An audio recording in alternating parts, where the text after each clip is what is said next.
सुप्रभात। बाबा कहते हैं, मेरे प्यारे बच्चे, परेशानियों से भागने से परेशानियां दूर नहीं हो जाती हैं। परेशानियों का सामना करो। और जो ये परेशानियां हैं ना, ये कुछ ही दिनों की हैं। ये मैं इसलिए कह रहा हूँ क्योंकि जब मैं तुम्हारे साथ हूँ तो कोई भी बड़ी से बड़ी परेशानी रुक नहीं सकती है। और जितना तुम भागोगे ना, परेशानियाँ उतना ही तुम्हारे पीछे जाएंगी। क्योंकि तुम्हारे जो विचार है, नकारात्मक विचार, तुम सोचते हो ना कि ये परेशानी तुम्हारे ऊपर ही आई है, सब अच्छे से रहते हैं, सिर्फ तुम्हारे ऊपर ही ऐसा क्यों होता है। मैं आज कह रहा हूँ ना, परेशानियों का सामना करो। अगर तुम्हें किसी से डर भी लग रहा है तो उसका सामना करो। डर से डरो नहीं। जब तक डर का सामना नहीं करोगे, वो डर तुम्हारे दिल से दूर नहीं जाएगा। और जिस बात का तुम्हें डर है ना, वो डर किस तरह से ख़त्म होगा तुम समझ ही नहीं पाओगे। जो ये तुम्हारे अंदर के नकारात्मक विचार हैं, तुम्हारे अंदर का वही डर है। उस डर को अपने मन से दूर करो और देखो, तुम्हें सब अच्छा लगेगा। कुछ दिनों से तुम्हारा स्वास्थ्य जो सही नहीं है, जिसके लिए तुम परेशान हो ना, ये तुम्हारे अंदर के विचार है, जो अंदर ही अंदर नकारात्मक विचार सोचते रहते हो। क्या अच्छा होगा, क्या सही होगा, होगा या नहीं होगा। ये जो विचार अंदर अंदर चल रहे हैं, किसी से नहीं कह रहे हो, या किसी अपने के प्रति तुम बहुत चिंतित हो। उन विचारों के कारण तुम्हारा मन कहीं नहीं लगता है। तुम्हारा मन अकेले बस उन्हीं बातों में लगा रहता है ना। अपने मन के विचारों को सकारात्मक रखो और अच्छा सोचो। सच्चरित पढ़ो। पढ़ नहीं सकते हो तो सुनो, क्योंकि जब तुम्हारा मन बेचैन हो ना, तब तुम सच्चरित को अवश्य पढ़ो। तुम्हारा मन शांत हो जाएगा। और कुछ दिनों से जो बेचैनी तुम्हारे अंदर है, उस बेचैनी को मैं देख रहा हूँ। बेवजह की बेचैनी तुमने बनाई है। जो बीत गया उसे भूल जाओ, आगे बढ़ो। जीवन बहुत सुंदर है। आज जो है वो कल नहीं रहेगा। जो बीत गया अब दोबारा नहीं आएगा।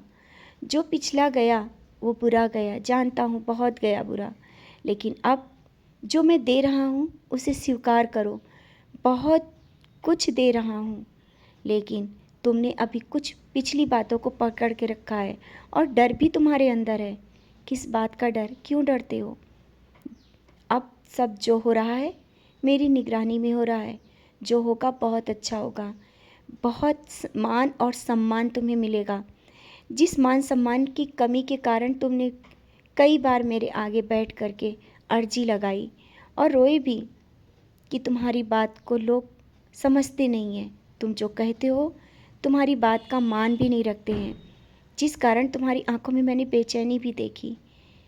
बच्चे, समय के साथ सब परिवर्तन होता है। और देख लेना, जो तुम्हें जिस चीज़ की कमी लग रही थी ना, वो कमी किस तरह से दूर हो जाएगी। तुम्हारा मान और सम्मान जिस तरह से तुम्हें लगता है ना कि दूर गया, उससे बढ़ के वापस आएगा। तुम्हारी बातों को लोग सुनेंगे और मानेंगे भी। तुम्हें लगता था एक पल की तुम्हारी बातों की कोई परवाह नहीं है, कोई इज्जत नहीं करता है। ऐसा नहीं है। देखो, कुछ दिनों बाद देखना, तुम्हारे जीवन में एक नया मोड़ आ रहा है, नया परिवर्तन आ रहा है। क्योंकि जीवन में जब कुछ बुरा होने लगता है ना, तो कुछ अच्छे के लिए होता है, याद रखना। और अब जो होगा बहुत अच्छा होगा। जीवन तुम्हारा खुशियों से मैं भर रहा हूँ। इसके लिए तुम्हें सकारात्मक रहना होगा, अच्छा सोचना होगा।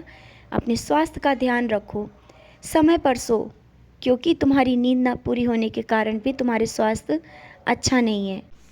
और हाँ, शिरडी आना चाहते हो, मैं बुलाऊंगा, लेकिन शिरडी तो तुम्हारा घर है, तुम्हारा हृदय है। जिस पल भी तुम मुझे याद करते हो, मैं अपने होने का एहसास दे देता हूँ। मैं हर पल तुम्हारे साथ रहता हूँ। तुम ना मुझसे दूर हो और ना रहोगे। और जिस तरह से तुम लोगों की मदद करते हो, दूसरों की परवाह करते हो, तुम क्या सोचते हो तुम्हारी मैं परवाह नहीं करूँगा? तुमसे मैं बेहद प्रेम करता हूँ, तुम्हारी मैं परवाह करता हूँ। और तुम्हें लगता है मैं तुमसे दूर हूँ। नहीं, मैं तुम्हारे बहुत करीब हूँ। मैं किसी न किसी रूप में तुम्हारे साथ ही रहता हूँ। जिस तरह तुम देख करके मुझसे बातें करते हो और चुपचाप अंदर ही अंदर वो बातें कह लेते हो, कोई सुन नहीं पाता है, लेकिन तुम्हारी आवाज़ मुझ तक पहुँच जाती है।